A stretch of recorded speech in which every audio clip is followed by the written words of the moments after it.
Good afternoon, everyone. My name is Dana White. Welcome to the Myth Salon. Well, today we are in a bit of a dry spell in Santa Cruz. In California, we've been having rains like you wouldn't believe.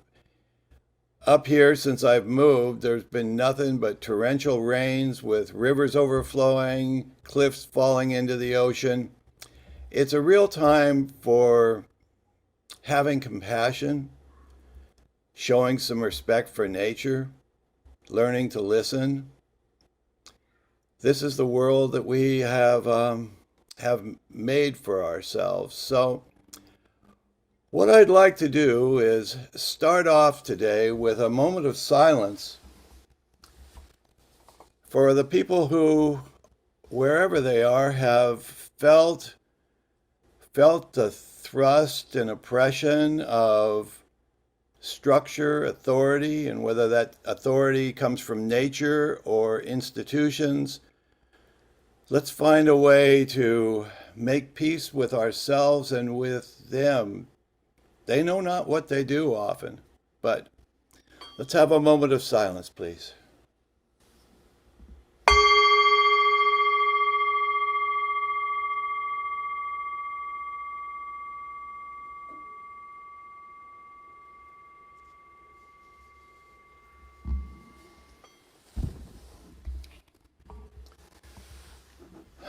I'm deeply honored today to have two new people to the Myth Salon one, Marques Redd, who is here to support Stephen Finley, who was on a previous Myth Salon to support Jeff Kripal. And of course, you know Dennis, and will take a moment to introduce everyone. But right now, I would like to read a short poem. It's called Otherness. We all love solitude. We make gods of distance and difference, standing back to admire our constructions, fitting everything neatly into our worldview. The universe is infinite with wonder, attractive, sacred. We trade impressions like children with baseball cards. Finding value, we discover relevance. Yet, I want to mine the depths of your card collection. I want to sort through your impressions, the choices you have made to find a path to feel your soul. Solitude is a lonely business. So longing, I reach out to make distances disappear by trusting. It's that simple. Trust is the love that keeps everything in motion. But difference? I long to engage every uniqueness in existence, savoring one distance at a time. Differences can never be reconciled. Similarities are the fantasies of a mind unable to see things as they are. So I wonder, why would anyone trade a god for smudged cards with tattered edges?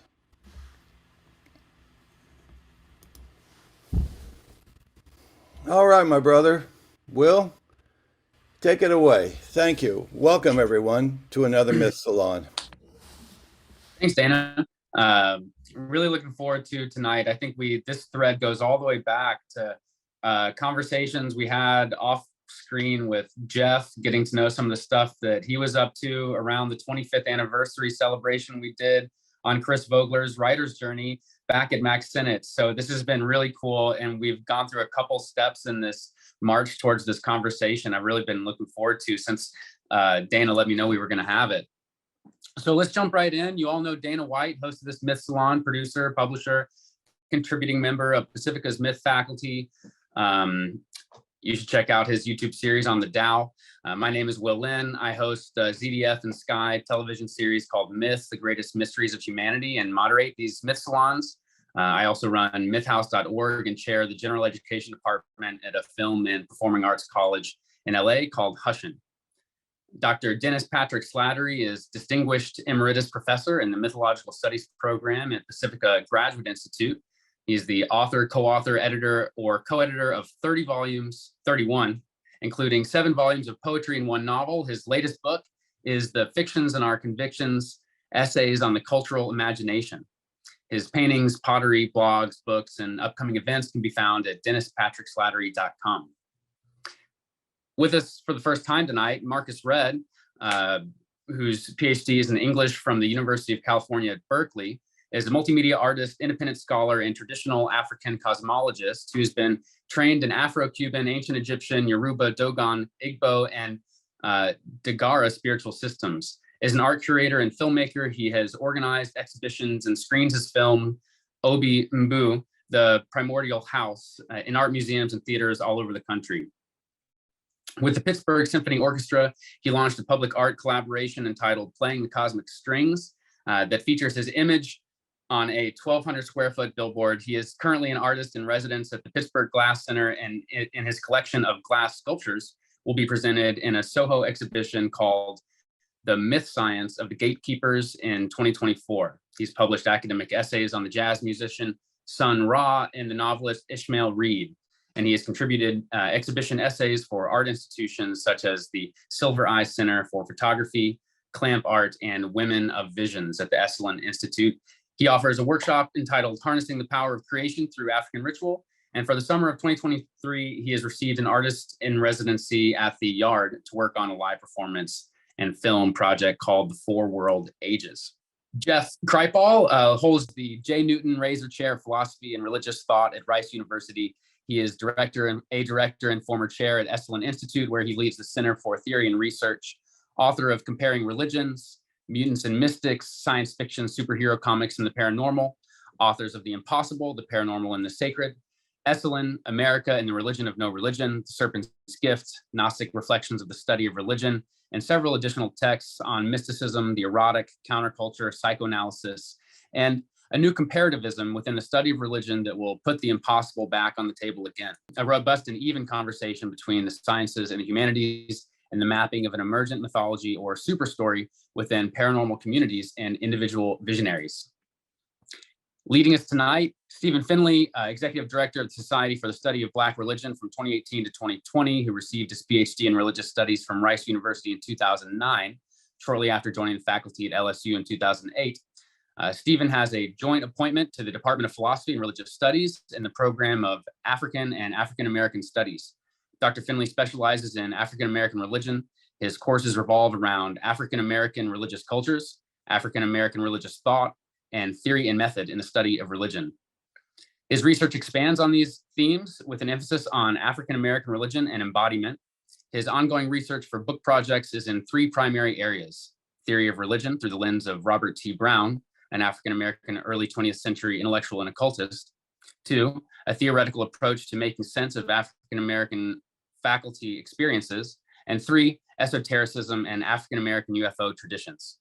Much of this work takes race, Blackness, theory of religion, and non-material consciousness and material such as quantum mechanics approaches to religion seriously. Thanks for being here with us tonight.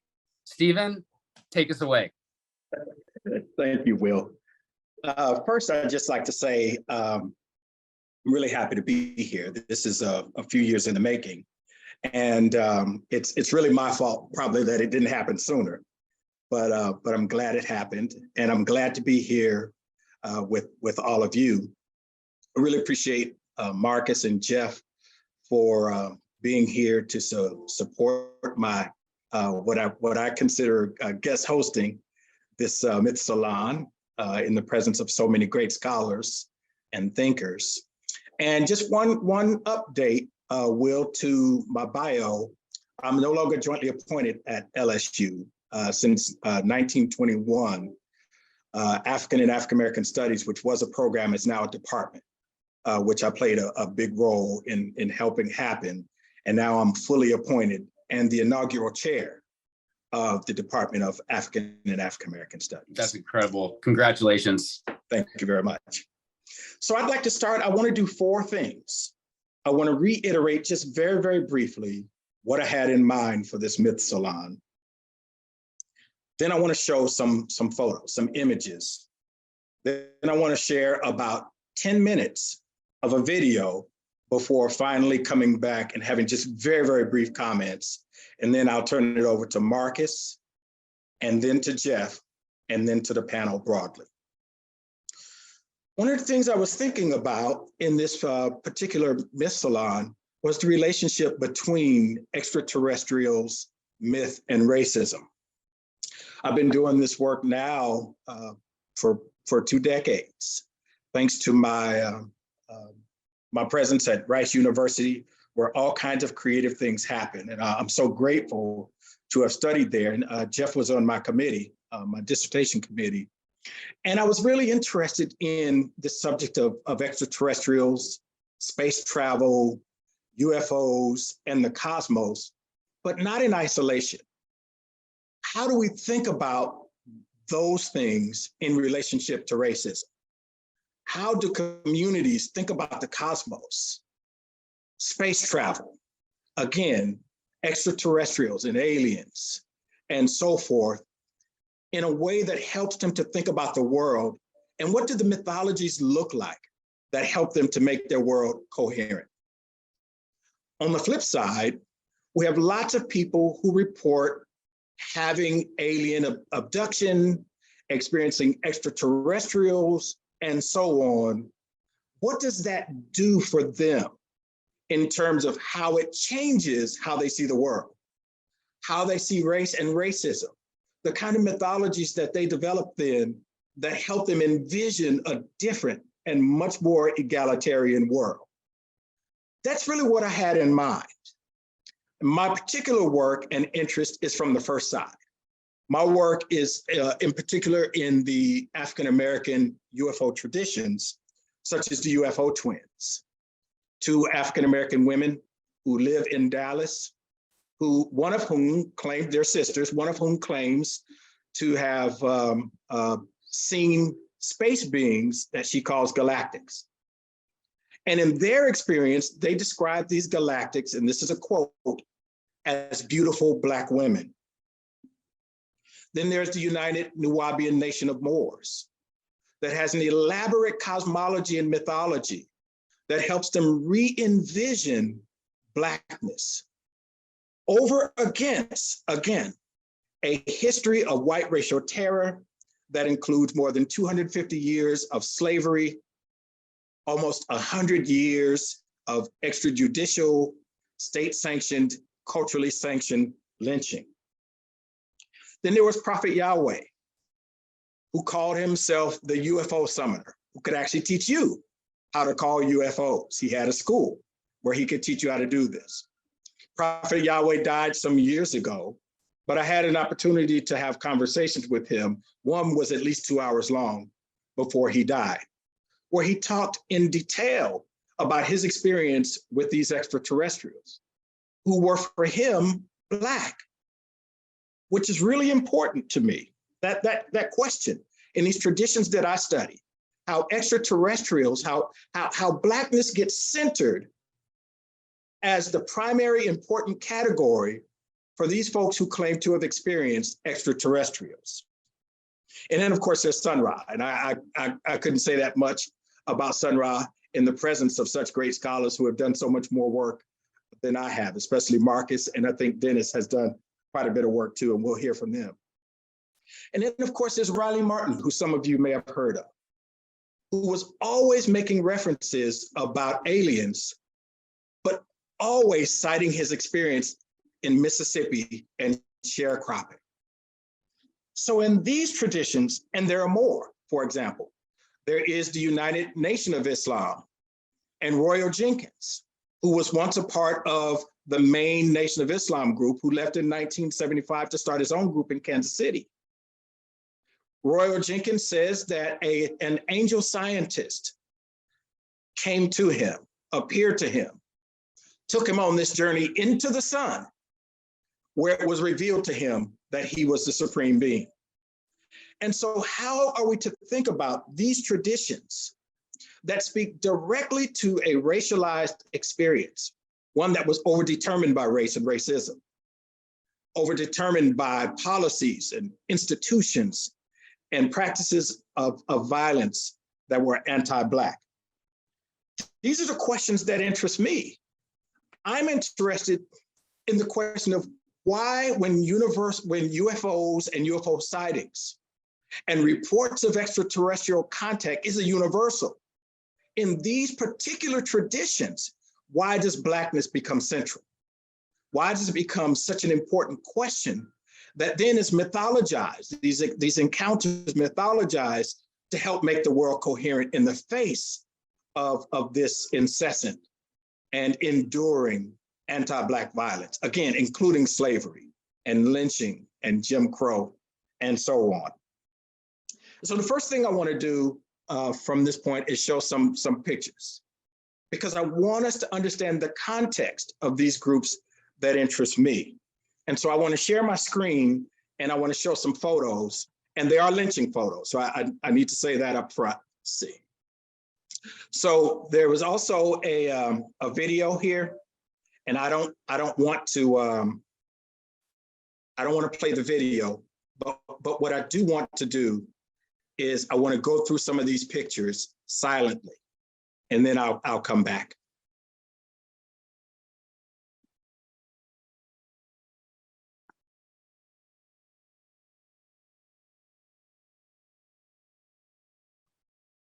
I'll pause on a few of them because I want to emphasize some of these.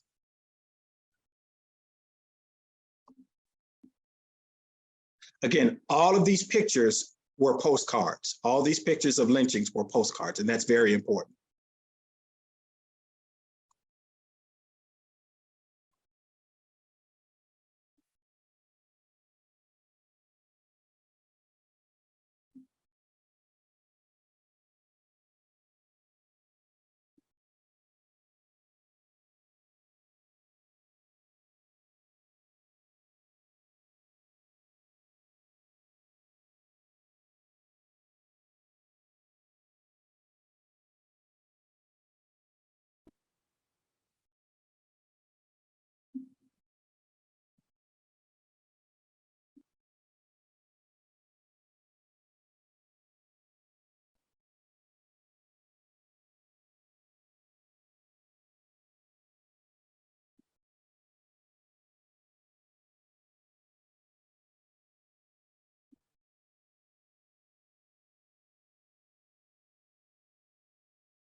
Okay, that's the context. I want to play just about 10 minutes of a video of the Nation of Islam, because I know these other groups fairly well, but this is the group that I know the best. And I want to play about 10 minutes of Minister Farrakhan in the context. And again, I just showed just a few photos. The context, of course, is much longer. Slavery lasted for more than 2.5 centuries. This period of lynching, which started right after the Civil War, lasted up until the 1960s. And of course, there are those who will argue that extrajudicial killings by police and the prison system and mass incarceration are analogous both to lynching and slavery. All right, but I want to play this video just for a minute. Night means when the people's minds were covered in the darkness of ignorance, and they were not paying attention to the prophecies regarding the time. So he would show up as a thief in the night. Said if they had known what hour the thief would have come, they never would have suffered their goods to be stolen. Well, who's the goods that he's coming for? He's coming for the sheep that was lost. Coming for you. How would you know he came? He came and raised one from our midst. A man that only went to the 4th grade of school, but he taught him well for 3 years and 4 months, and then he went away. He who, the mighty one, Master Farad Muhammad, the great Mahdi. Now the question is he God in person, or is he an imposter? Any man could come and say, I am God, to a fool like us. But can't any man do the work? So the impossible problem was created. Has anybody been able to solve this? But Elijah, I'm talking about Elijah Muhammad. That man spoke to us in our grave of ignorance, and we came forward. Elijah Muhammad taught us the science of eating. He taught us the knowledge of ourselves, the knowledge of the enemy, the knowledge of God, the knowledge of the universe. He taught us the origin of the white race. He taught us the time and what must be done. He laid out a complete program for us that took into consideration our spiritual needs, our intellectual and mental needs, our psychological needs, our social needs, our economic and political needs, our scientific needs, our educational needs. He set it all out for us. And then he went away and left a black man in the midst of us to work for 40 years laying a foundation. He pointed out to Elijah Muhammad a dreadful looking plane in the sky. He told Elijah Muhammad that that plane, look up in this dome. Look up in this dome. Look at the lights in the window. See, it's made like a wheel. Look at it good. You look at it, it almost looks like it's turning. Not quite, unless you had something to drink. I want you to look at this now. Ezekiel had a vision. And he looked up and he saw a wheel in the middle of the air. It had eyes all around it. Eyes mean windows. And eyes mean people looking out. It run by the grace of God. It was a cloud by day and a pillar of fire by night. Ezekiel saw this 595 years before Jesus was born in a vision. When Elijah Muhammad met Master Farad Muhammad in 1931, he showed him the wheel actually in the sky. It's there now. It's a half a mile by a half a mile. It's like a city. It has 1,500 little wheels on it that are destructive bombing planes. Oh, I want you to listen. But you see, this lion ain't roaring because he don't have no backup. You know, when that policeman calls for backup, he can get bold as hell because he got a radio that gives him backup. Well, I can get bold as never been because I have backup. I have God in person. Let me talk to you. I don't want you to get spaced out on me, because I'm not going to Spaceville with you. These wheels have been seen all over the earth. A white man calls them unidentified flying objects. And they are called above top secret. They don't even talk about it, and if you see them, they try to discourage you to make you think you haven't seen them. Many presidents have seen them and wrote that they saw them. and said that when they came to power, they would make it known, and when they got in power, they kept their mouth shut. Jimmy Carter was one of those presidents.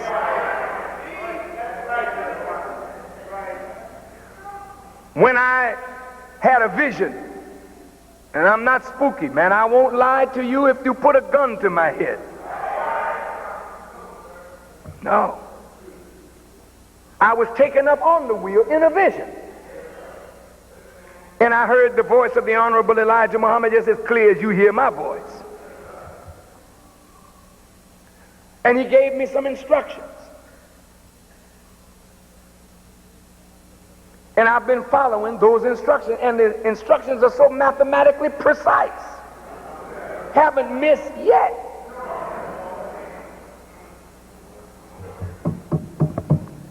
When I had the press conference, I was told on the wheel to have a press conference and tell the people what the government's plans were. And I held the press conference in Washington as I was instructed. And told Bush what he was about to do. And I'm telling you, Bush was shook. Let me just tell you what I'm saying. I said, before you can make mockery of me, you will see the wheel over your heads. I left Washington, and the next day, the wheel appeared. And it stayed there for over a day. They kept filming it. Am I lying, Brother Minister? Did the wheel show up in Washington? Did they see it and picture it and put it on television? Whether you know it or not, I'm connected to that. No, shut up. I don't want you to applaud, I don't want you to say nothing. I just want you to think. Because I've never talked like this before. But it's time.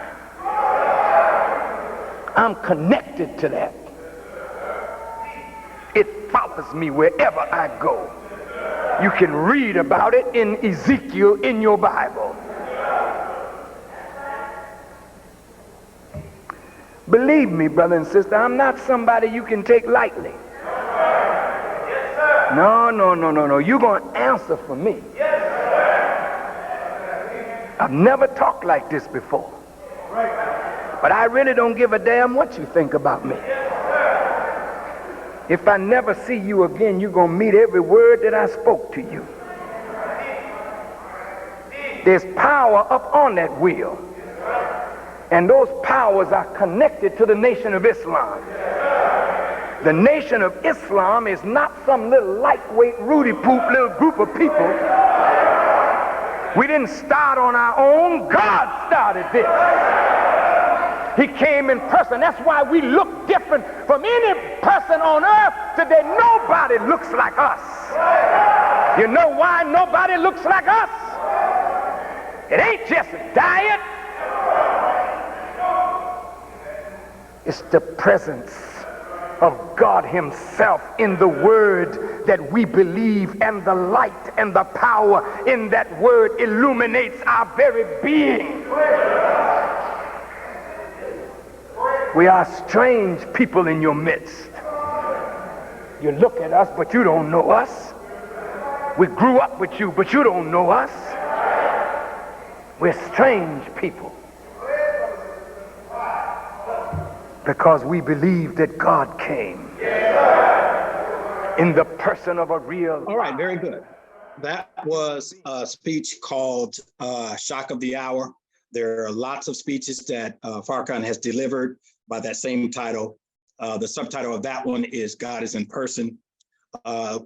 His reference to George Bush and then elsewhere to Reagan, the Joint Chiefs of Staff, elsewhere in other speeches was about genocide against Black people under the guise of a war on drugs, which he says happened, which he saw before on the wheel. The other thing I want to add before I leave here is that Saidiya Hartman, a historian, wrote a book called Scenes of Subjection. That's her most famous book. Another book that's really important is called Lose Your Mother. Lose Your Mother. In that book, she introduces this idea that she calls the afterlife of slavery. And what she's arguing is that slavery and anti-Black violence has relevance today. In fact, it shapes America in every facet of it, from the prison industrial complex to poor health disparities to bad life outcomes for African Americans. And here are the questions that I want to ask, not to be answered, but these are the questions I'm thinking about. If this was your experience, slavery, lynching, Jim Crow for 400 years, would you look to the cosmos to rethink race, to rethink the meaning of Blackness, which heretofore has been associated with slavery and lynchings and intellectual inferiority? Would you think about extraterrestrials and extraterrestrial encounters as an opportunity to remythologize who you are and to make the world coherent? Or to UFOs to give Black life transcendence? These are some of the questions that I want to ask that are important to me. As the Nation of Islam and these other traditions mythologize Black existence in highly symbolic language to make sense of the world and anti-Black violence. I think I'll stop there and we'll hear from Marques and I'll come back. Okay, thank you, Stephen, for passing the mic. And just as a FYI, as sunset is happening here, the light in the room will probably get a little bit darker. I could already see the shift happening, but I'm still here, and hopefully at the very least, if it gets super dark, you'll still be able to hear me. Okay, so I'm talking about Sun Ra. Today, I want to pick up the thread where Stephen leaves it. And really, before I have any words, I also want to show a quick clip just to immerse you in the voice and the presence of Sun Ra, because it's important to get a sense of his energy in order to understand the comments that I will share. Planet Earth can't even be sufficient without the rain. It doesn't produce rain, you know. Sunshine, it doesn't produce the sun. The wind, it doesn't produce the wind. All planet Earth produces is the dead bodies of humanity. That's its only creation.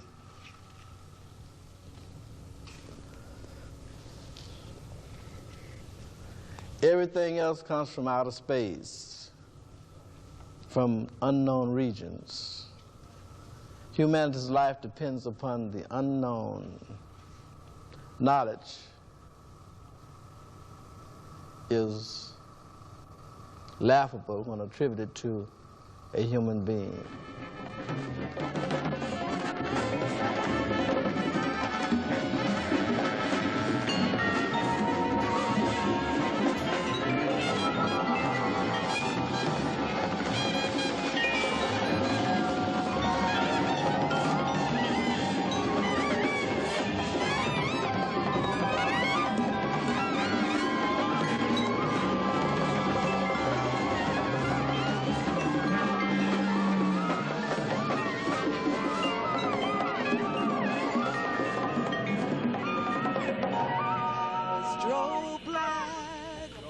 Mythology, astro timeless immortality, astro thought in mystic sound, astro black of outer space, astro natural, darkness dark, astro reach beyond the stars, how to endlessness, astro black cosmo earth, the universe is in my voice.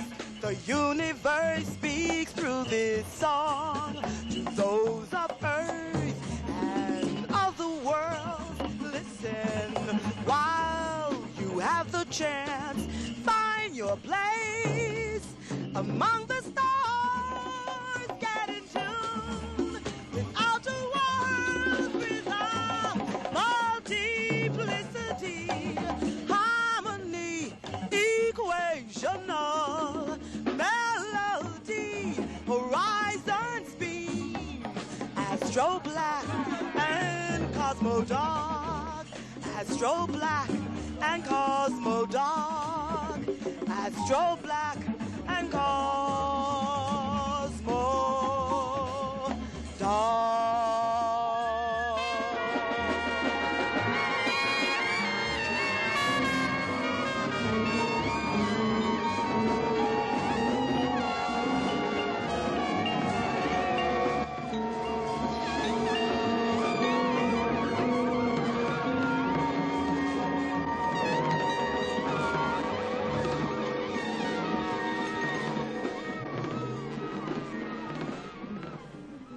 So that was a clip from the 1980 documentary called A Joyful Noise. It starts with him in the Egyptian collection of the University of Pennsylvania Art Museum, and then it goes to the rooftop of the Philadelphia International.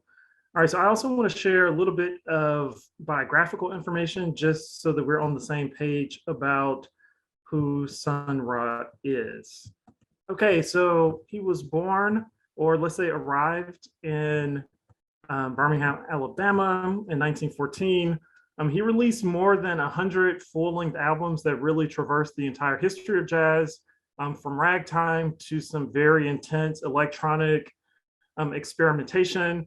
I mean, really a lot of the work was lost or not recorded, or recorded on cassettes and never released. The band lived together in this commune style, and there was a blurred line between rehearsal and practice. So there was this everyday sense that music was always happening, things were always happening, dynamics were always being summoned and channeled. He was also a prolific poet. I wrote an essay called Astro Black Mythology that tried to excavate some of the background of this cosmic philosophy that he expresses in his poetry, which really draws on a wide range of esoteric traditions. I mean, he was, just from what we know of his library collection, he was versed in everything from Renaissance Hermeticism, Kabbalah, Sufism, all the way to more contemporary writing in the Nation of Islam, and certain traditions of Black Freemasonry. I mean, so he's also engaging with thinking about the cosmic, and in some cases thinking about the extraterrestrial, with all of these other traditions in mind too. He's also often discussed as a pioneer of Afrofuturism, which is this aesthetic that blends together African diasporic cultures and an advanced thinking about technology. And we see this kind of influence that's permeated the culture, from music to contemporary figures like Janelle Monáe, comics. I mean, we know the Black Panther series was one of the most lucrative films to be released in the last 5 to 10 years, and in figures like Octavia Butler. Okay, so before going back to what we just saw in the performance, I want to contextualize it by giving a little bit of information about an experience that Sun Ra reports happened to him in 1936. So he says, these spacemen contacted me. They wanted me to go to outer space with them. They said it was quite dangerous because you had to have perfect discipline. And it's like, well, it looked like a giant spotlight shining down on me, and I call it transmolecularization. My whole body was changed into something else. And I went up. Now I call that an energy transformation because I wasn't in human form. I thought I was there, but I could see through myself. Then I landed on a planet that I identified as Saturn. They teleported me, and I was down on the stage with them. They wanted to talk with me. They had one little antenna on each ear, a little antenna over each eye. They talked to me. They told me to stop attending college because there was going to be great trouble in schools. The world was going into complete chaos. I would speak through music and the world would listen. That's what they told me. So here, this is really a foundational otherworldly encounter that shapes quite a bit of what comes after in Sun Ra's life. So you can read this as a classic UFO abduction narrative, and at the same time, it's also a narrative about the incarnation of artistic power. There are a lot of things that we can unpack here. So on one hand, we have this scene where extraterrestrials are choosing Sun Ra to be the vehicle of a message that can save Earth, which immediately leads to a lot of questions. One being, what stake do extraterrestrials even have in the dynamics of life on Earth? Number two, from this phrase, the world was going to be the world was going into complete chaos. How do the extraterrestrials see into the future of Earth? Is there a specific reason why a Black person is given this glimpse of the future?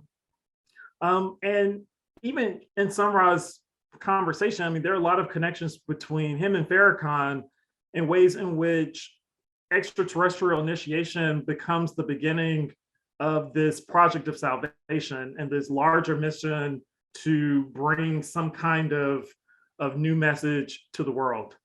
One implication of this narrative too from Sun Ra is that racism is so intractable that it takes some kind of extraterrestrial intervention to gain the power to shift this paradigm. One interesting thing to note too, this idea where Sun Ra says the experience would be dangerous to travel into outer space and will require discipline. So this category of discipline is another connection between Sun Ra's project and the Nation of Islam, which also had this very intense understanding of the kinds of discipline that Black people needed to submit to in order to dress a certain way, eat a certain way, carry yourself in a certain way. So there's this sense that discipline is this mode of behavior that's needed for both terrestrial and extraterrestrial experiences. So it might be interesting to talk about that a little bit as well. So here, when we see Sun Ra on the stage, put into the position of a performer, there's one interesting detail about this antenna. So the spacemen have this antenna on their ears, on their eyes that they use to communicate. And so to bring it to the performance that we saw on the rooftop, we saw Sun Ra also has this antenna that's incorporated into this costume that he's wearing, which again begs the question, is he channeling messages from the extraterrestrials, from the spacemen, or more interestingly, might he be actually identifying with them and merging with them so that in the same way that they communicate through the antenna, now Sun Ra is taking on that subject position to communicate through the antenna as well. There are interesting questions that link the extraterrestrial and the astrological. Specifically going to Saturn as a location. We can talk about some of the meanings of that. I mean, there's a long tradition that has associated Saturn with ideas around melancholy and pessimism. Astrologically, Saturn is also linked to a certain idea or understanding of discipline and building structures and infrastructure. So it's interesting that Sun Ra is blending this visionary experience, again, with this longer astrological history and speculation that has permeated culture as well. Again, to turn to this piece around the world was going into complete chaos. It's an open question. Is that because the trajectory of the world and its politics is just happening to lead us on this trajectory to chaos? Or are these spacemen saying that they will bring an element into the world that they themselves might be a catalyst for a certain kind of chaos? So it's a question around, is it a prediction or is it an intervention? And I think those questions are always percolating for Sun Ra. Let's see, I would say there's this piece around transmolecularization that's important, where Sun Ra talks about the way in which he's actually transported to Saturn. This connection between the extraterrestrial and advanced science basically comes into play here, where Sun Ra was basically saying, I wasn't in human form, but then I landed on this planet. So there's a way in which the extraterrestrial provides a platform for what we can describe as a post-human and even a post-race experience, because he's become this different kind of being as a result of being able to go into outer space. Okay, so looking at the actual quotes that he says, so taking it back to where we were in the clip that we saw. So he says, all planet Earth produces is the dead bodies of humanity. That's its only creation. Everything else comes from outer space, from unknown regions. Humanity's life depends upon the unknown. Knowledge is laughable when attributed to a human being. So many ways that we can interpret this. So on one hand, the dead bodies could be a subtle reference to the images that Stephen just showed us, these legacies of transatlantic slavery, Jim Crow, white terrorism, etc. I mean, so literally the earth is producing the dead bodies through this hierarchy of oppression that that he's living through. But on the other hand, it also, or at the same time, it could be a religious call to transcend our normative earthly experience. So in other words, if Earth only can produce dead bodies and laughable knowledge, our goal as human beings should be to strive to become something greater than human, to take on a different identity, to take on maybe a divine identity, to take on an extraterrestrial identity. And we know that Sun Ra does that quite a bit. I mean, even in his name, Sun Ra, he's invoking this Egyptian deity. And he often went around saying that he wasn't a part of the human race, he was a part of the angel race. So again, thinking about how do we move beyond what planet Earth, the prison, the death factory of planet Earth. I love the second quote as well. One day it will happen, could be happening now. So already we get a little bit of Sun Ra's humor, that a voice from another dimension will speak to Earth. You might as well practice and be prepared for it. So the dimension is a multi-dimensional word, we could say. So on one hand, dimension can be outer space, that we have to be prepared for this voice from beyond that might be coming to us. When he says another dimension, it might have a scientific element where, think about string theory and the 20 plus dimensions that are theorized there. So maybe there's a scientific element, some small or different piece of reality might be the place where a voice emerges. Or thinking about Africana religions, the other dimension might be the afterlife, where it might be an ancestor or another kind of spirit that's speaking. Or again, it might be all of these things at once. And finally, just to return to the poem that was sung when he emerges in that performance. So when the world was in darkness and darkness was ignorance, along came Ra, the living myth, the living mystery. And so here again, we can see the real complexity of Sun Ra's myth making, and there are a lot of levels that you can unpack here. So on one hand, Ra again was this Egyptian deity of the sun. I mean, so we have this straightforward allegory about the emergence of day from night. And in the Egyptian context, I mean, there were a lot of images around the sun god Ra being in this boat with other deities, traveling through different kinds of imaginal spaces. So in this image on the left, you see this boat about to travel through the body of the goddess, which is imagined as outer space. But sometimes this boat is traveling through the afterlife, the underworld, the unconscious, particular hours of the night. So all of these things are happening at once. So I think Sun Ra is building on this kind of iconography when he's talking about the sun literally coming out of darkness. We can think about this as a historical allegory. So Ra being not just the light of the sun, but a symbol of the emergence of human intelligence, the emergence of human civilization.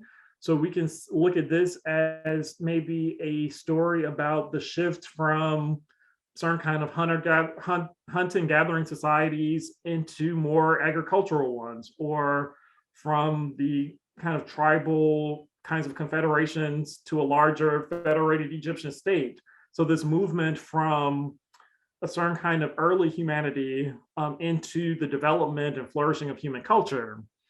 Of course, and then finally, along came Ra could be a reference to himself, literally walking out on stage, and him emerging is this process of the world coming out of darkness. Ra, with his extraterrestrial initiation and the knowledge that he gains from outer space, is now able to bring this light into the world, where he himself becomes the living myth and the living mystery. And of course, there's more to say about how this evocation of outer space becomes a living myth that we can then interpret and mobilize in a lot of different ways. So I'll stop there. Before we hear from Jeff, thank you, Marques. I couldn't find something in my notes that I then found, which resonates with something Marques was saying.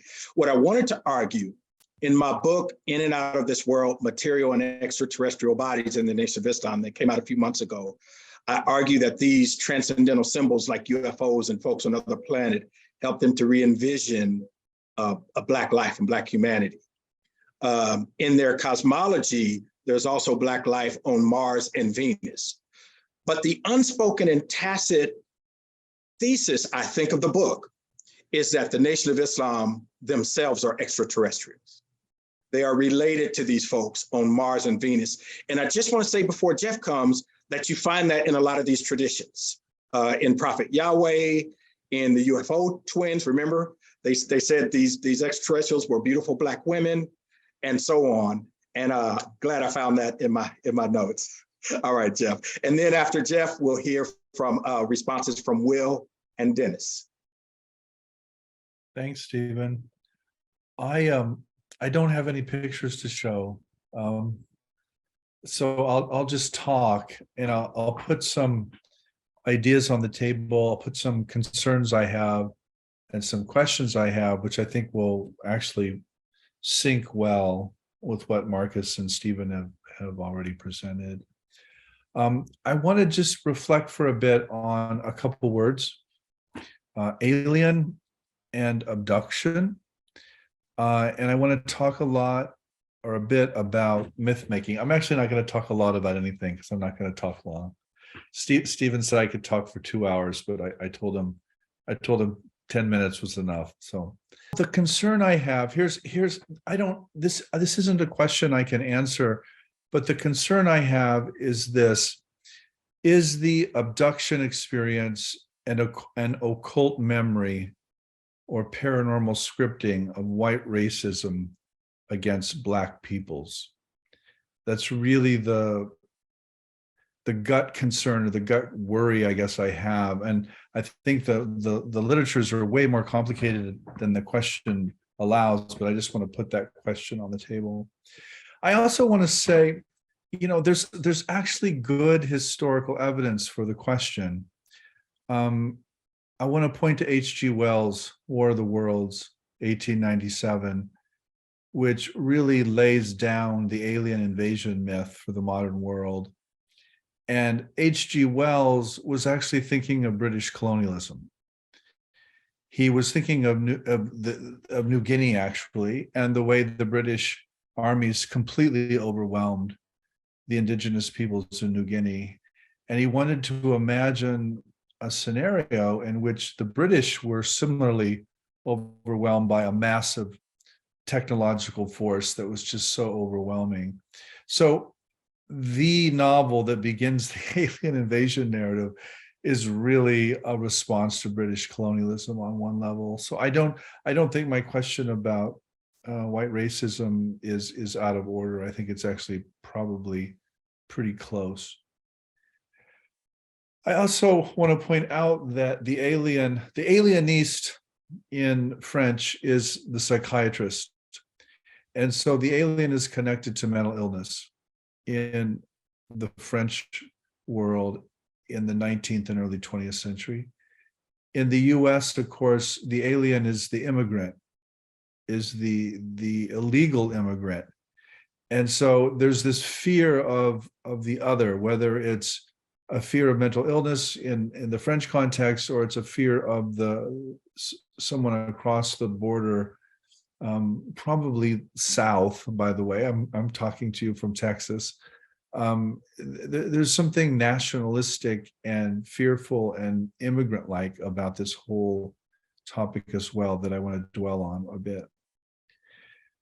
I also want to go back to, the sort of early writers on the UFO before there was a UFO, by the way.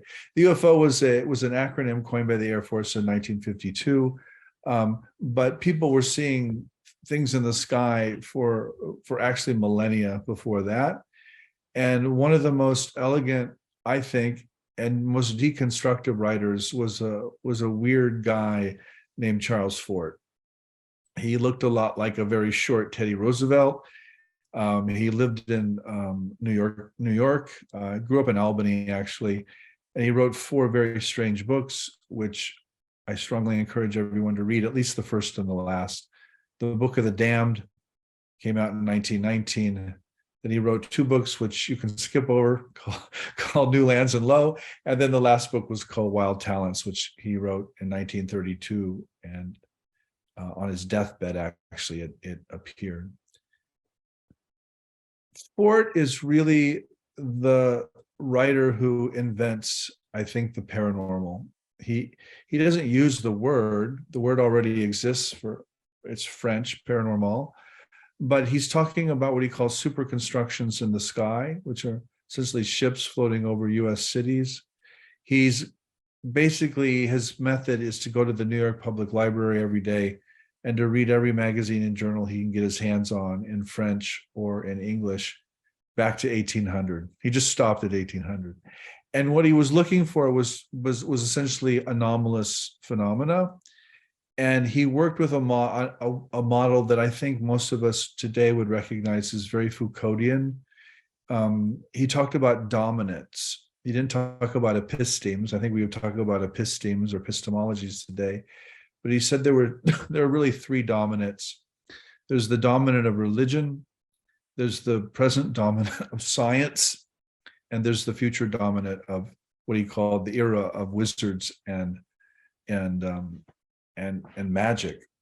And essentially what his argument is that these phenomena were once described in religious terms as demons or angels or possessions or poltergeists. Now they're explained away in scientific terms, but neither of these frameworks really work, and that something else is going on.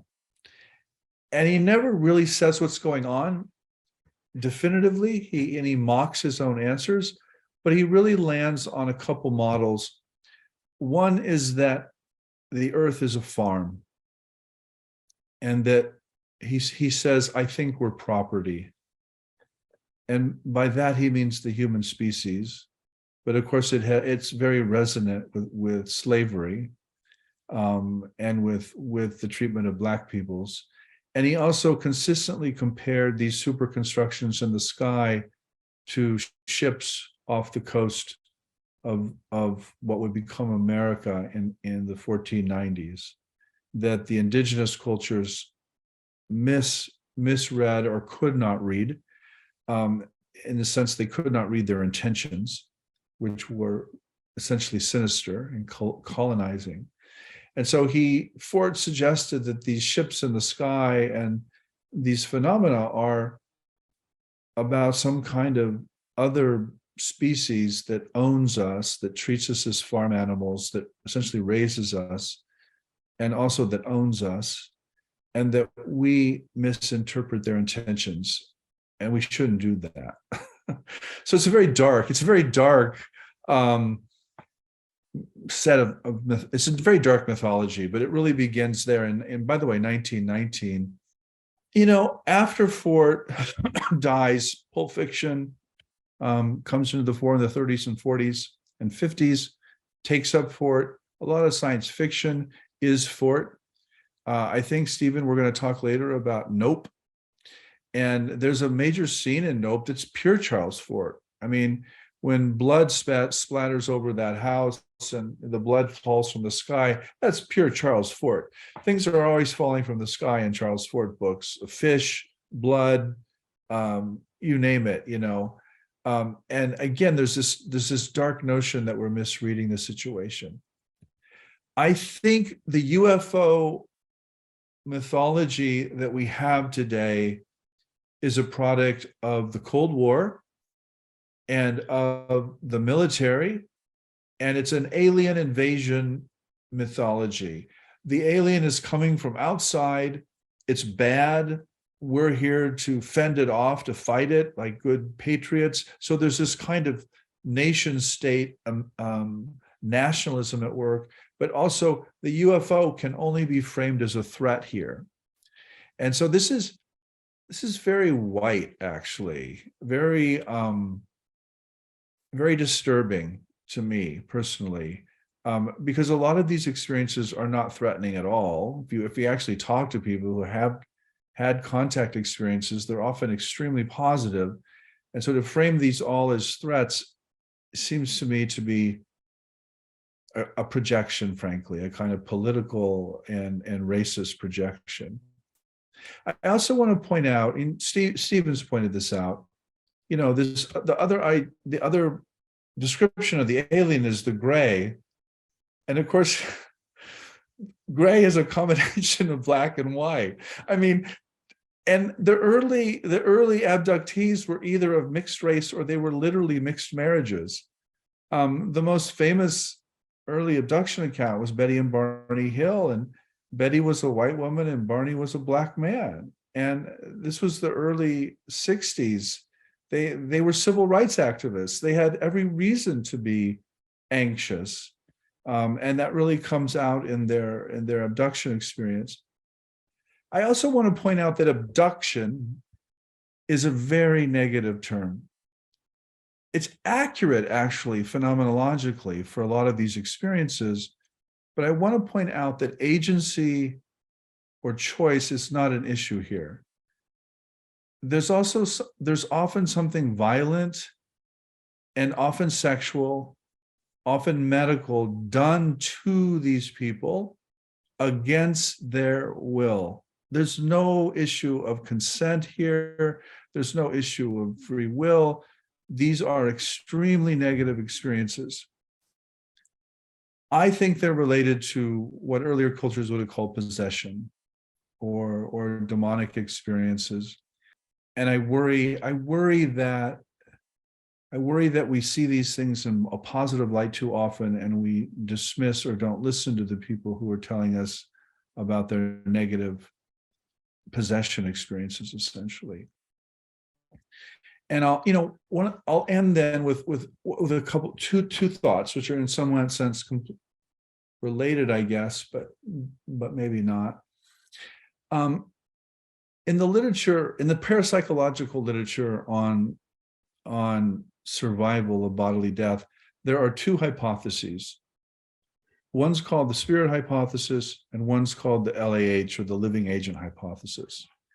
And the argument is, so when a medium, for example, picks up some piece of information that she or he shouldn't know, is that piece of information coming from a spirit, a dead person, or is that piece of information coming from the person with whom the medium is sitting, the living agent? Both the living agent hypothesis assumes it's all unconscious. There's no trickery involved. The medium may in fact think she or he is speaking to a spirit, but in fact, they're not. It's coming from a living agent. It's coming from a human being. Whereas the spirit hypothesis argues that there are actually discarnate people who are not in bodies, who are living agents or having agency in the world. The last thing I want to say is positive.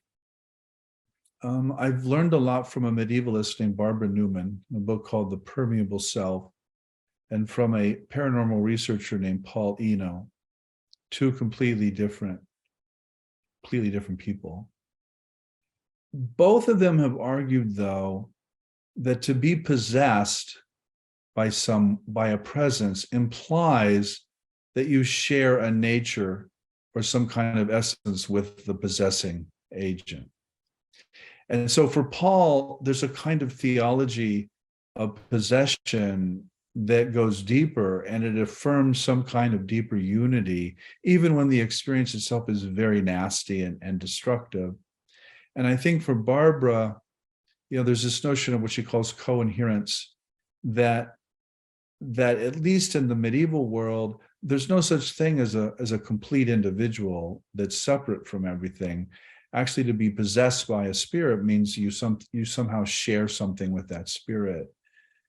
And so again, this takes me back to these abduction experiences. What is going on, and why are they so negative for so many people, but why are they so positive for other sorts of people? I think that's a question we haven't really answered, because we're not even at a place yet. Well, we're not at a place as a culture where we're taking these things seriously. Stephen does, Marques does, people on this panel do, but I assure you most academics don't. They don't even think about these things. And you can't theorize something if you don't think it's real or it doesn't happen. And I think that's kind of where we're at the moment. So I'll stop there, Stephen. Well, thank you. And I know Will and Dennis want to respond, but Jeff, did you want to say something just for a minute about Nope? Because after this are the responses. Yeah, so I'll talk just real briefly about 3 movies. One's War of the Worlds, one's Arrival, and one's Nope. The War of the Worlds motif is the alien invasion narrative, and I think you can see this played out in a lot of movies and a lot of myth making in the 20th century. Arrival is the movie for me that breaks with that myth. The military's there, but it stands back. It actually does nothing. And it's what you learn is that the aliens are there to help. And it's all about a precognitive model or a circular model of temporality or time. And so it really moves away dramatically from that alien invasion narrative. And if you remember the main protagonist, this woman, she first thinks that the aliens are saying to her, use your weapon. That's the old narrative. That's the old myth making. And then she says, oh, that's not what they're saying. They're saying, use your gift. In other words, your precognition. So it completely shifts, the narrative. Nope, which I saw and have talked to you about, Stephen, I think it's very Fortean in many ways that I've just spoken to. Why? It's got this sinister or occult kind of flavor to it. It also has something to do with blackness. The main character, of course, is a black man, and he won't look up. That's where you get the phrase "nope." I mean, it's like, nope, I'm not looking at it. And if he doesn't look at it, it can't harm him. It can't abduct him. So there's this kind of invisibility that is played out there, but also a kind of acknowledgement that the force is negative. I don't know what to quite make of the movie, to be really honest. The scenes with the monkey killing everybody on the film set, I don't know. I mean, I there's a lot in that movie I think that could be teased out or thought about, and I'm sure a lot's going on there that I have not thought about. I don't know. All right, that was lovely. Thank you, Jeff. All right, so Will and Dennis, it's yours. Yeah, thank you, the 3 of you. You're each disruptive, each in your own way. And by that, I mean something positive, not negative, because we've got to pay attention to how the words are being used. When I read the description of tonight, there was a part of me that couldn't handle it, because there were things that were being juxtaposed to one another that were really way outside my comfort zone. And that's why I was really pleased that Dana invited me to be a panelist, because I wanted to see, well, how am I supposed to think about this, this juxtaposition? And boy, talk about a way to push one out of one's mythic comfort into uncertainty, which brings up a certain amount of anxiety and how am I to deal with this? And I want to tell all of you, and I don't think I'm alone here, I've been listening to tonight with the backdrop of Tyree Nichols and of the 5 Black Memphis police officers that essentially assassinated him, and they're in jail. Things move very quickly. So that's another piece of this. How am I supposed to think about this? So I wrote down a couple of things I'm just going to share. I don't have a definitive. I'm still in process, and it'll happen for days after tonight, thinking about it and going back into my notes.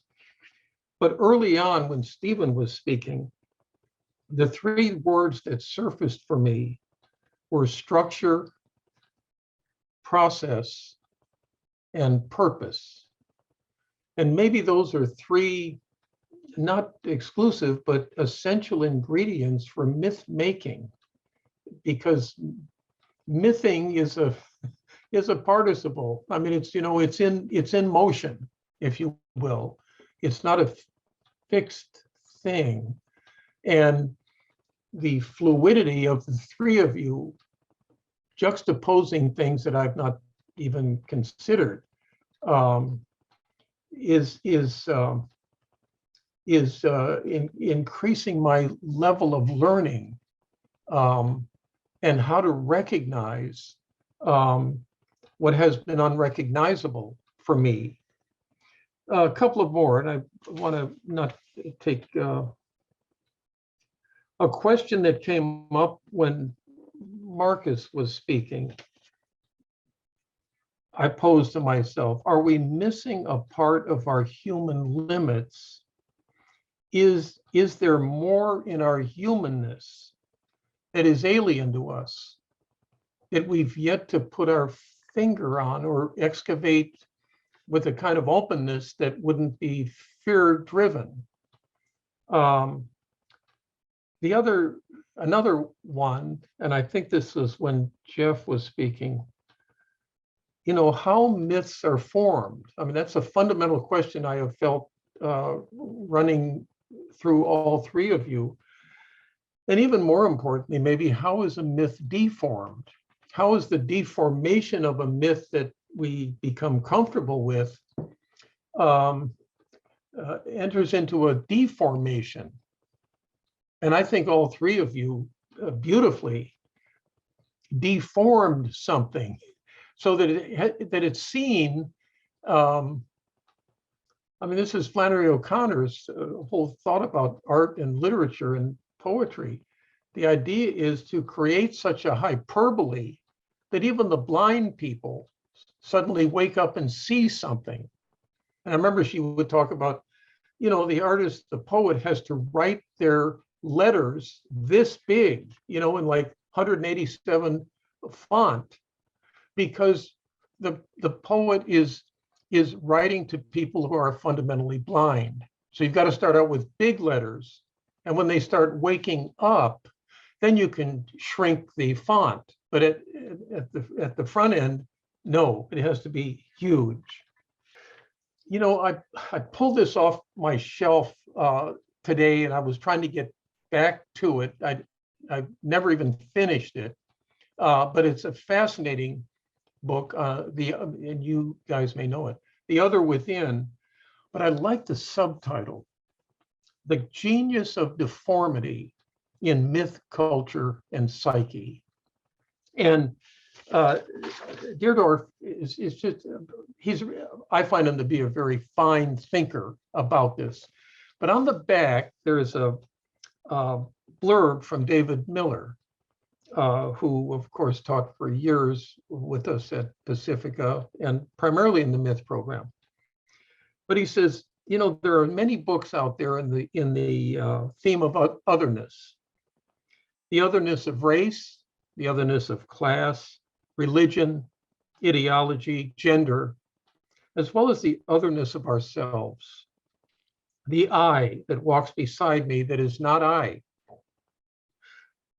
But rare is the expression of otherness from the perspective of otherness. This is what I'm reading this because I feel it's so in tune with the discussion thus far. This is one of those rare books. It's a telling example of what Gaston Bachelard must have meant when he said that deformation is the clue of imagination. Deardorff reveals that in our various identifications of meaning, we egos are typically one-sided, walling ourselves in upon ourselves. And for me, your three discussions broke that wall down. This work artfully reveals that the wall is one-sided and that it leads us to the other side of the one-sided wall. So, yeah, those are a few things that, and it was extremely stimulating for me. So, Will? Thanks. Yeah, I also feel like open new rooms in my brain today entirely. So thank you. I really am not quite sure what I'm going to pull together of all the thoughts. I have not taken so many notes during Myth Salon and that I can remember, honestly. Honestly, just trying to be a good listener.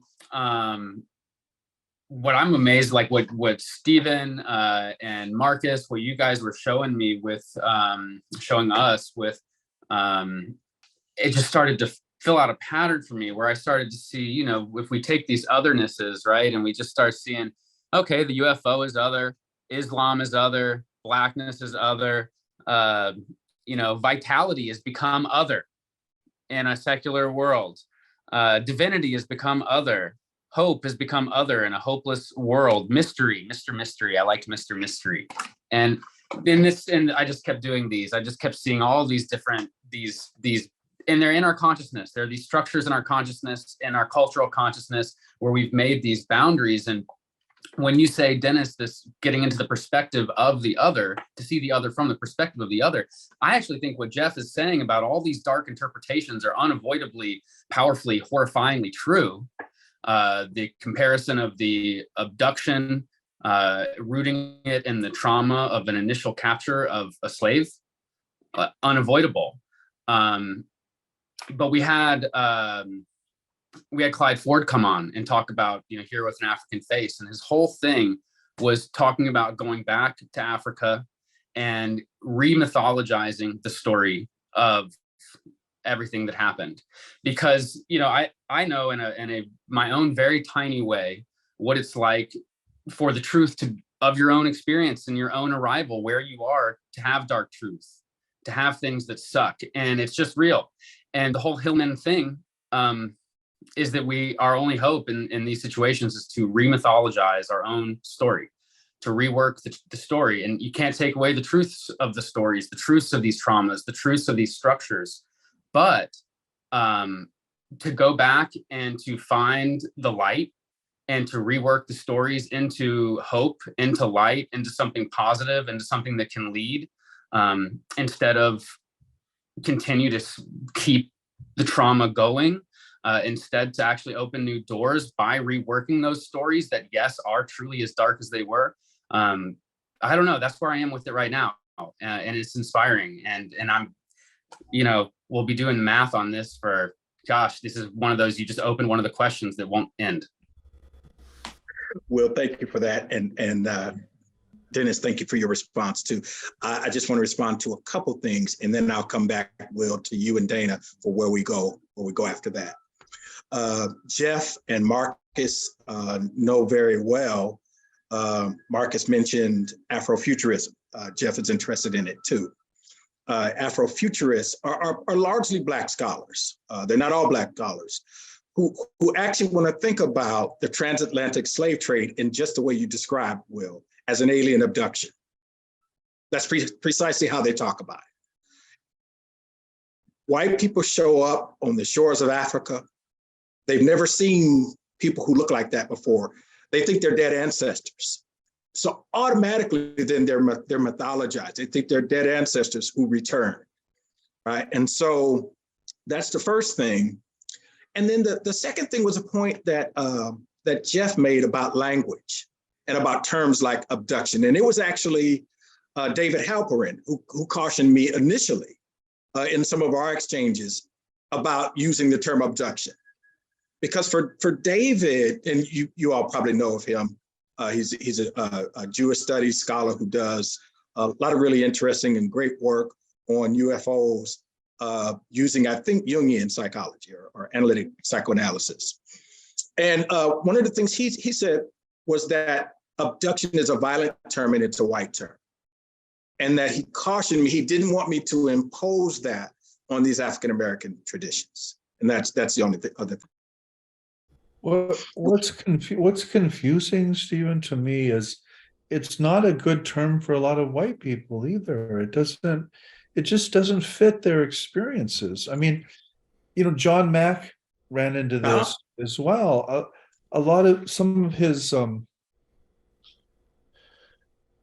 patients or case studies, I mean, they were white and it wasn't a negative experience at all. It just doesn't work. So the worries I express are complicated. I think sometimes these probably are memories of slavery and racism, and sometimes they're not. And it all kind of gets woven together in ways that are really confusing. But that's, by the way, how all religious experience works. There's no such thing as a pure experience. It's all kind of a mess of psychosexual stuff and social political stuff and religious stuff that can be genuinely transcendent.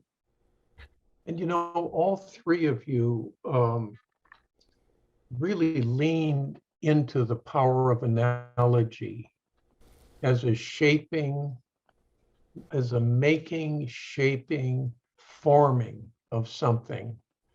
I'm reminded of the first lines of one of Emily Dickinson's poems, in which she says, "Tell all the truth, but tell it slant. Success in circuit lies. Come at it obliquely." And all three of you, in your own way, analogized, which enriched the subject matter. And to that point, Marques,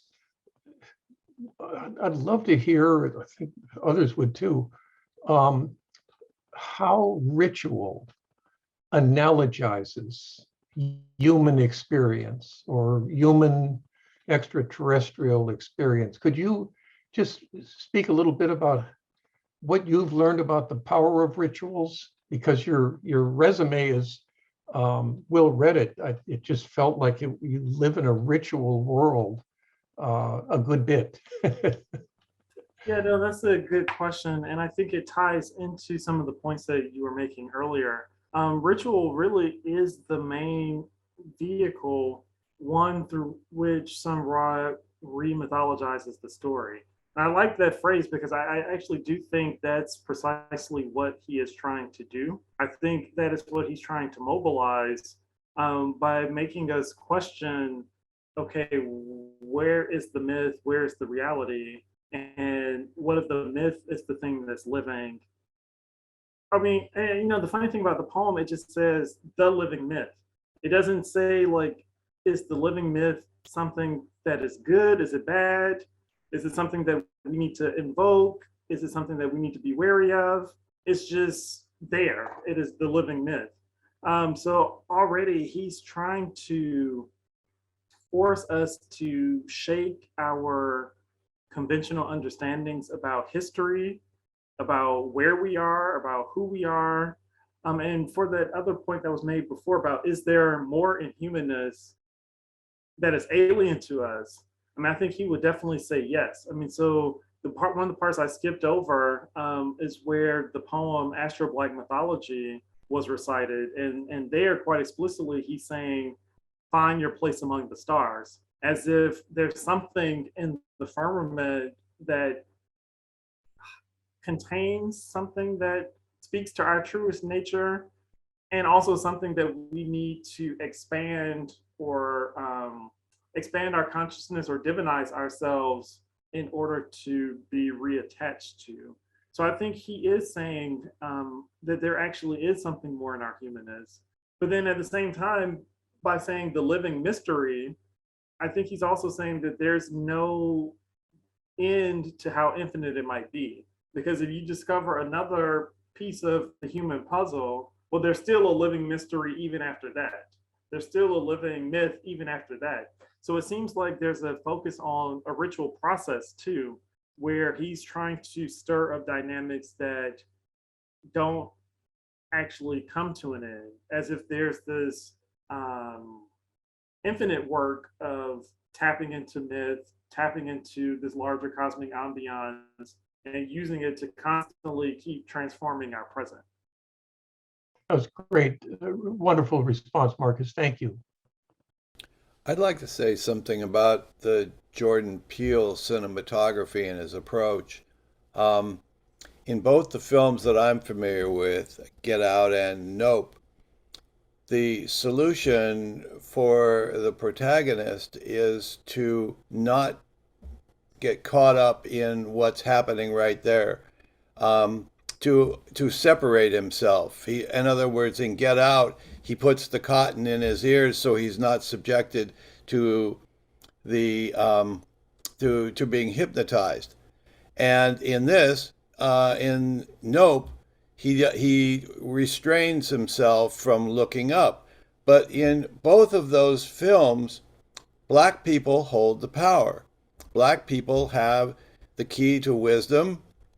They're being exploited in Get Out by a white community that wants their power, prowess, their intellect, their everything that they are, so that the white people can go on and live on in black bodies, which is a bizarre situation. It's if you really think about it, I mean, the young woman had brought a whole train of black people out there, and when he discovers that, he realizes he's just the latest in the long train of victims.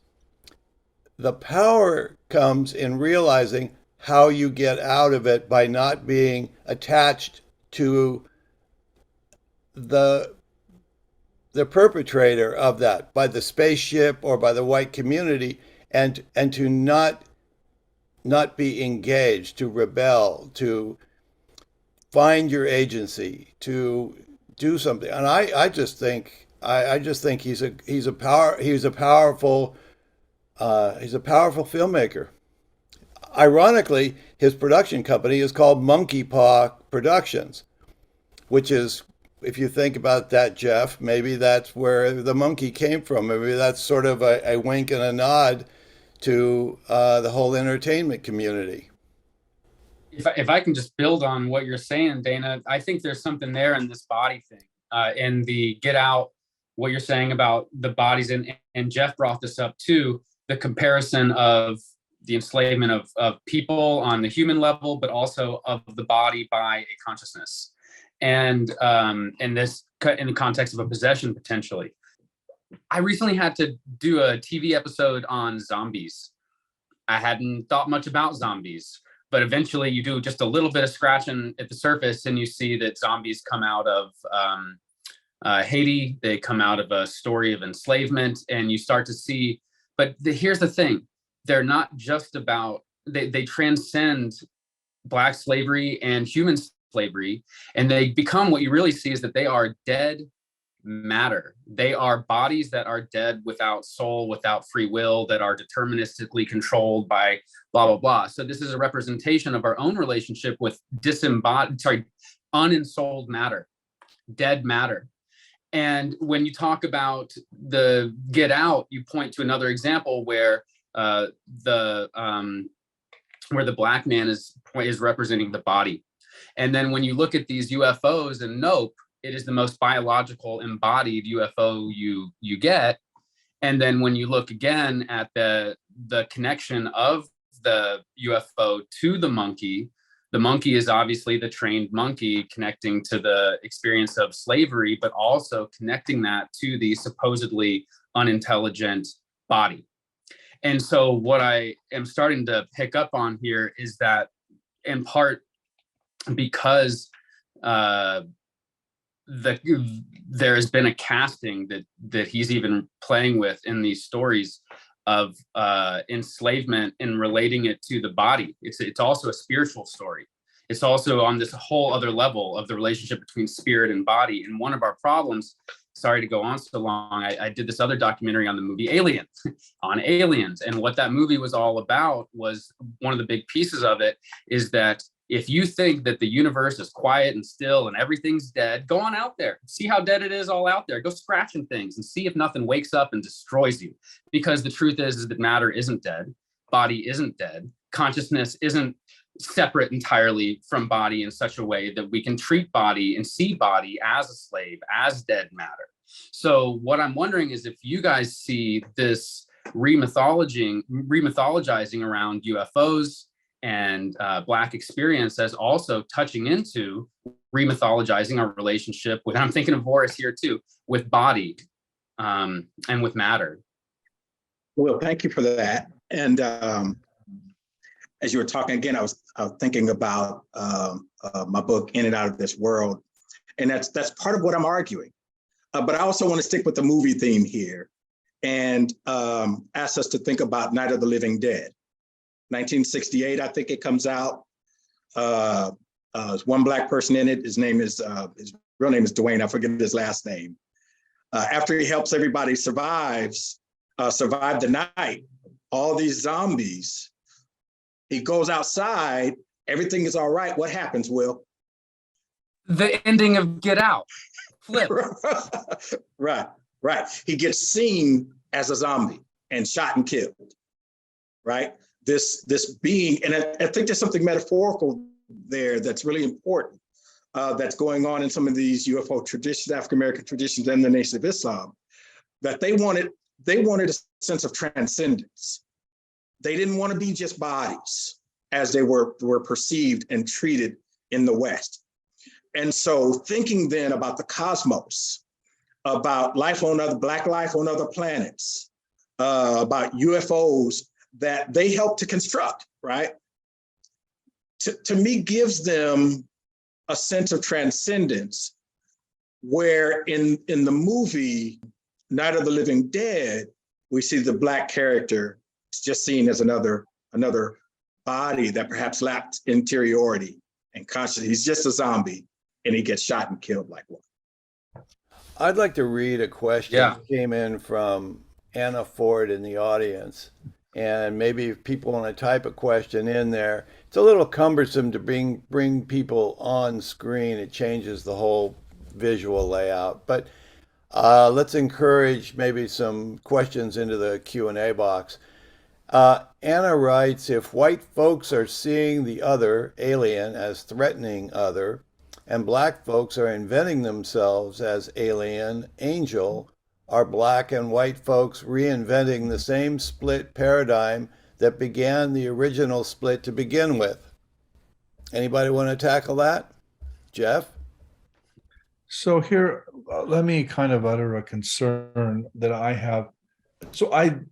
It's related to this question very much. So Stephen mentioned Afrofuturism. I'm indeed very interested in Afrofuturism and what Stephen calls ontological Blackness. My early work was actually on a Hindu tantric goddess named Kali, which means black, by the way. And there are two forms of Kali, actually. One is blue and is very motherly and social and maternal, and one is Black, and she's very transcendent and liberatory and terrifying, frankly. And she's connected to the erotic and esoteric practices of these tantric traditions. So their Blackness is very much connected to transcendence. Here's the catch, though. Here's what I worry about. Kali as Black is also connected to non-caste or lower caste peoples that have suffered tremendously in Indian history. And so there's a kind of racism built into the color coding of Blackness there. And I know as a young Indologist, I'm no longer young and I'm no longer an Indologist, but I know the real critique of Indology was Orientalism. It was you are idolizing an Asian culture as the source of wisdom, And you're thereby turning it into an object and dismissing it as a set of real historical people. And this is my concern about ontological or transcendent blackness, is that it's another form of Orientalism that we don't recognize yet, because it's still politically popular and relevant, but in fact, it's just another form of idolizing a particular ethnic group. That's my concern. If someone can talk me out of that or talk me down, I have a question about you. I'm all for it. I'm all for it. But I Here's- think this is what the question's getting at as well, is aren't we just supporting the same mythical structure in different terms? That's my big concern, actually. Will, before you come back, I just want to say, and Marques can speak to this more than I can. I just want to say, I'm glad you corrected yourself. Transcendent blackness is my term. Ontological blackness is Victor Anderson, who's also right. a So it's friend of mine. different. Yeah, I'm sorry. I'm sorry. I have read you, Stephen. I actually, but this And the only thing discussion of transcendent blackness, I think, is very powerful. But I think it also worries me as a former Indologist who, for these Orientalist critiques that Sure. the field bore. Well, let's let Will, since he was waiting, and then maybe Marques can say something about what these traditions are doing very differently with the notion of blackness, what we're calling metaphysics of blackness. Yeah, please. I just have like from a personal experience, when I have a wall between me and somebody else, and this wall, maybe this is somebody that's like, I have a lot of interest in, right? And the deal is eventually there's going to be some integration here, but that's going to happen in stages, just on a personal level. First, that wall is going to be made extra strong, just out of fear of how much I'm going to like this person. There's going to be a lot of like, it's almost going to look like fighting. And then eventually there's going to be a stage where it's going to look like idolizing and fantasizing about what they are, orientalizing. And then eventually I'm going to realize, oh my God, I'm in all my projections, and it's going to keep going. And I just wonder if because I'm into narrative and sequence and all that stuff. I see what you're saying, Jeff, and I wonder if it doesn't resolve as part of a process, just a step in a process. I don't know. Yeah, I just don't know. I'd love to hear Marques. So would I. Yeah, no, I mean, as you all know, I'm very interested in these ontological blackness questions, but I don't actually think the question that's being asked now is actually going in that direction, unless I'm reading it incorrectly. I mean, it seems to be about a certain kind of political mapping of political hierarchies onto this extraterrestrial space. Which I think is maybe a little slightly different from that larger issue that Jeff is talking about.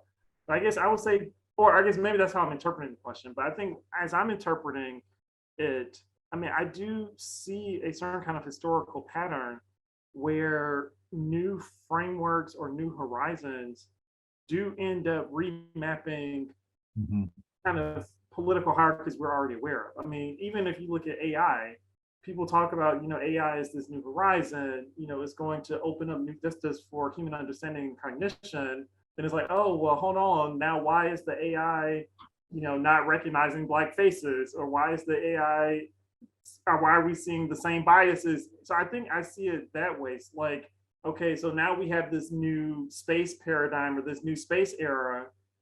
Why are these tropes of colonialism and slavery being and hierarchy being reproduced in this new space?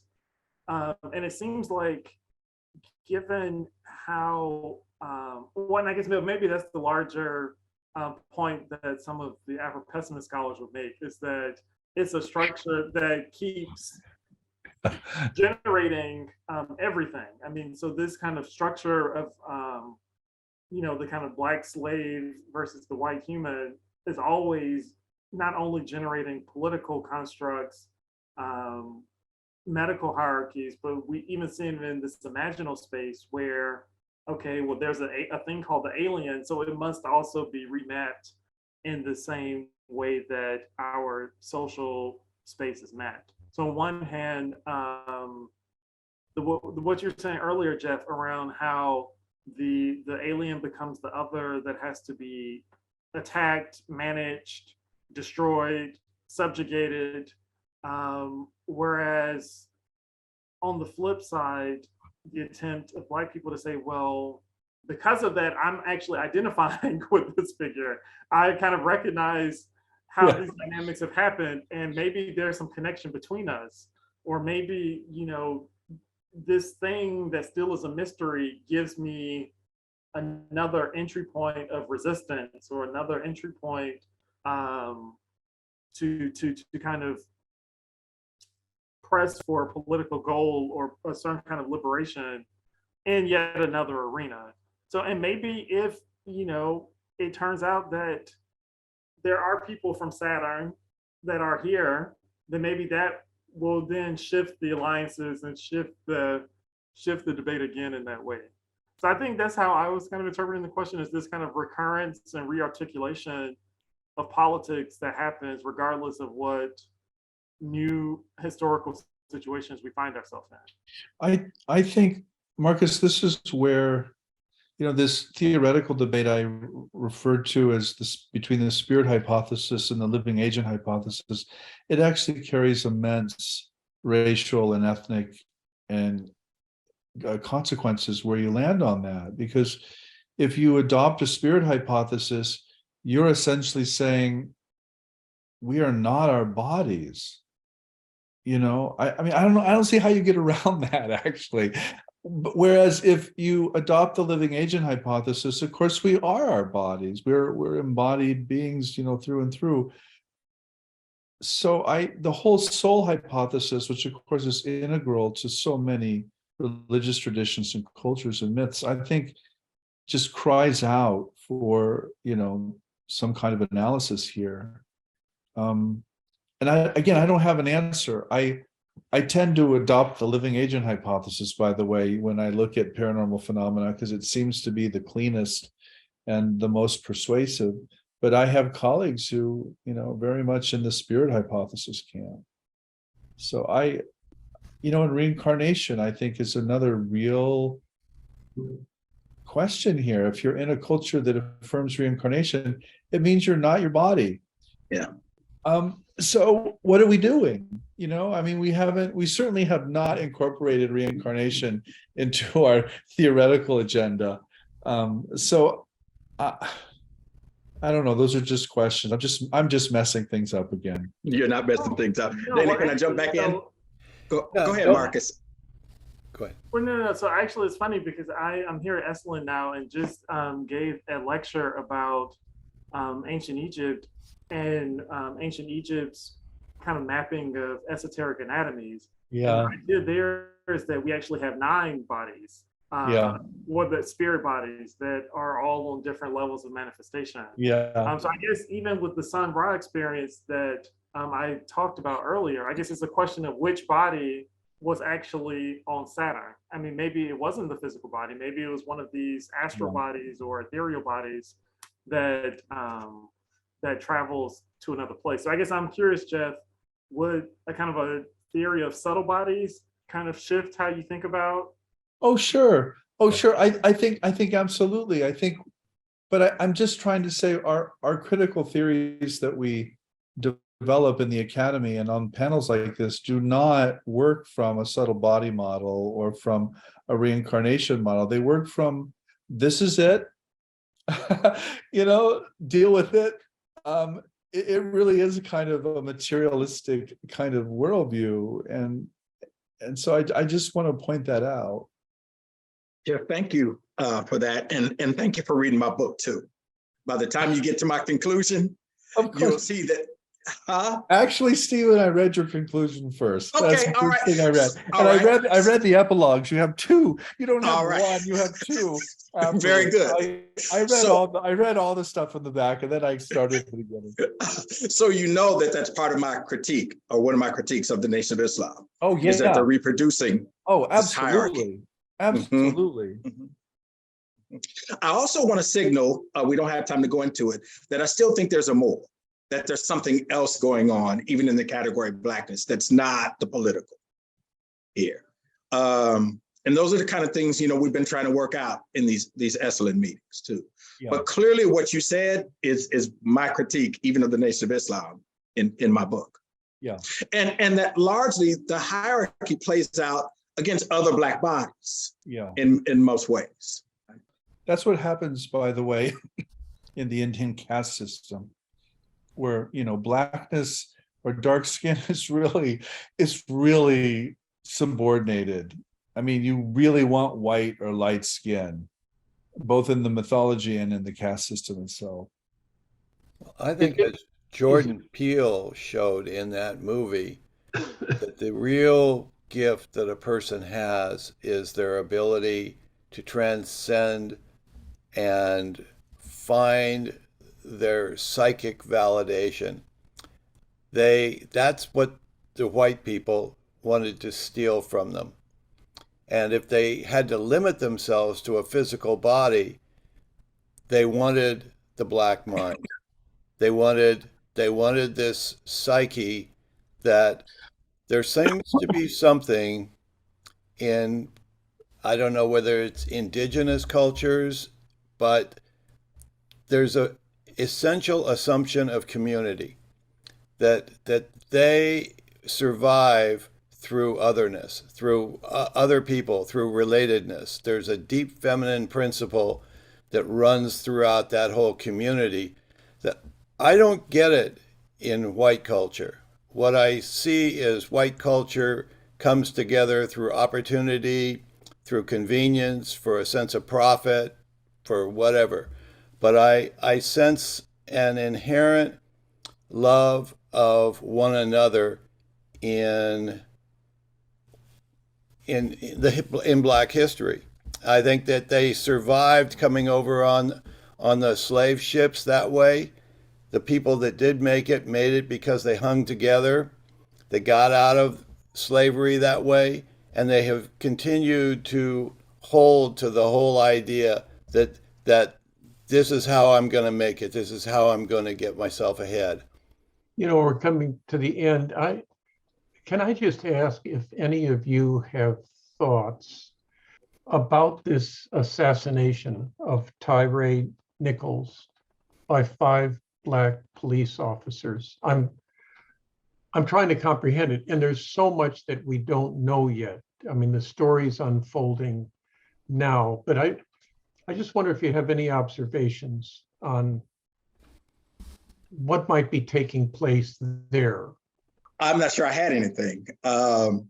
Just off the top of my head, and this is just my gut reaction, that in an anti-Black world that was structurally anti-Black, that Black life is going to be disposable. And so it's an issue not just for white people who created the structures. Yeah. And those police, of course, were acting as agents of the state as well. Yeah. That's as far as I want to push it because I hadn't thought it through. Yeah, sure. But I'll at least say that. There was one Black news reporter who was in Memphis and was giving as much information as she could, and then she stopped and she said, "Tomorrow I'm going to enter the worst part of this job. I'm going to have to watch the video, which apparently is brutal." And she says, "I don't want to come to work tomorrow, but I have to, because it's my job to see this and to be able to report on it, not as hearsay, but as, well, I witnessed it." And I believe the parents are to see it as well, or they may have. So the only thing I'm bringing up here is that technology puts another layer onto experiences that we've seen how powerful it's been in other instances of brutality. But I appreciate you all just even considering it, because Yeah, you know, I'll always, I guess to kind of take that question and find a way to bring it to the conversation here. So from the one of the most well-known movies with Sun Ra, Space is the Place, and he has several quotes from that film that actually speak to this particular historical or contemporary incident that's being addressed, but also this question about the extraterrestrial as well. So he said, there's a part where he says, "I'm not real. I'm just like you." And this is when he's in Oakland talking to some Black teenagers in the community center. He says, "I'm not real. I'm just like you. You don't exist in this society. If you did, your people wouldn't be seeking equal rights. You're not real. If you were, you'd have some status among the nations of the world. So we are both myths. I did not come to you as a reality. I come to you as the myth because that is what Black people are, myths. I came from a dream that the Black man dreamed long ago. I'm actually a present sent to you by your ancestors." How do you know I'm real? Yes. I'm not real. I'm just like you. You don't exist in this society. If you did, your people wouldn't be seeking equal rights. You're not real. If you were, you'd have some status among the nations of the world. So we're both myths. I do not come to you as a reality. I come to you as the myth, because that's what Black people are, myths. I came from a dream that the Black man dreamed long ago. I'm actually a present sent to you by your ancestors. So to me, that kind of speaks to a little bit about this. I mean, there's another quote where he asks, "If you're not a myth, whose reality are you? If you are not a reality, whose myth are you?" And I think those might be some words that help us to understand the complexity of what and the gravity of what Sun Ra is trying to address, the history he's trying to address, the history that's still unfolding in our present. And it kind of picks up on Stephen's point that anti-Blackness as a structure is also ironically embedded in the psyche of other Black people too. And if that's the case, are we really a myth? Are we a reality? And when things like this happen, they take on such a spectacular aura. I mean, I think it speaks to the depths of why there's a turn to the extraterrestrial in the first place. Because there seems to be no ending or no stopping point to the intensity of this kind of anti-Blackness. So he's trying to force us to ask, is what we're seeing on TV a myth or reality? And how do we engage on that level? So I guess that would be what I would offer. That's very helpful. And Dana, of course, Marques ends where I began. I think there was a comment that Sun Ra made in his film about freedom and responsibility. And he really was resistant to the idea of freedom because it is something that the dominant culture bestows upon somebody. And he was much more inclined to teach people the path of having agency or personal responsibility. Well, yeah, just one quick thing I wanted to mention. I think I saw something really interesting happen in the middle of our conversation that I wanted to point out. And it was Jeff saying, well, the Academy limits us to these two options. And within these two options, we're put into these two, we're pinned into these places. And then Marques said, well, what about instead of playing with those two options? It's just, that's mainstream culture's perspective in the first place. That's the dominant perspective. That's exactly the structure, the place from which this is coming. So how about just breaking the dichotomy entirely and reminding ourselves, wait a minute, of this other perspective, the 9 bodies, the 5 bodies, something like this, right? So I thought something, still a mystery there in what I think just happened. I think Jeff wasn't identifying with those perspectives, voicing, and it's nice to be with people that aren't going to pin us to those limitations, to have a night where we can not be in that place. And it's been wonderful to be with all of you doing that. And I don't know, I just thought that seemed like a pretty cool moment. I thought I was seeing the myth of what's going on in a little way right there.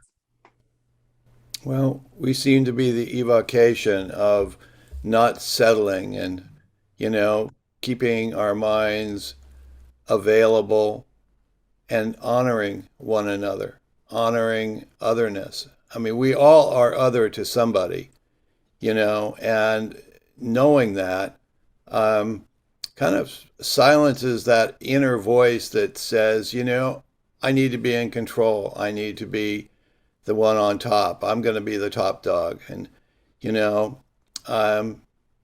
learning some humility. And all of this really kind of takes me down that path. So, if I may, can I take us out with a moment of silence, please?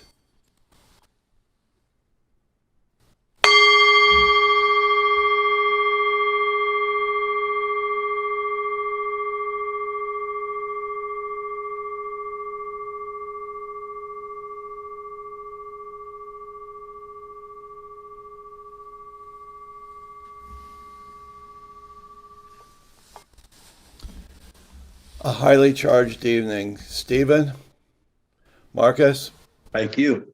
Jeff, Dennis, Will. One nice thing about a small panel, I don't have as many people to remember names for. I stumble over that. Thank you, everyone. Thank you. And thank you, everyone in the audience, for coming tonight. This has been deeply, deeply meaningful. So good seeing you all. Good evening. Good night. Great. Thank you all. Thank you all for the insights, Stephen, Yeah. Marcus, Jeff, You're welcome. You're and welcome. Dennis. Thank you very much.